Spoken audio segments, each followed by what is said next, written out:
পক্ষে আমার ভাইদের পক্ষে প্রশ্ন হলো, যদি কোনো যদি কোনো ব্যক্তির উপর কুরবানি ওয়াজিব হয়, তবে ওই ব্যক্তি যদি কুরবানি না দেয়, যদি অন্য ব্যক্তিকে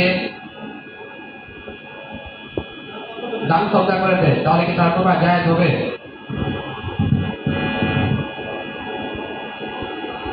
ওয়ালাইকুম আসসালাম ওয়া রাহমাতুল্লাহি ওয়া বারাকাতুহু। যদি কোনো ব্যক্তির উপর কোরবানি ওয়াজিব হয় আর যদি তার টাকাটা দান সদকা করে দেয়, তাহলে ওই ব্যক্তি তার কোরবানির সওয়াব পাবে না, বরং ওই কোরবানি না দেওয়ার কারণে সে গুনাহগার হবে।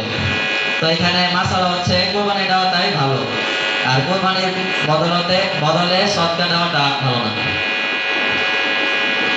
তো তার স্বামী 4 নম্বর খণ্ড।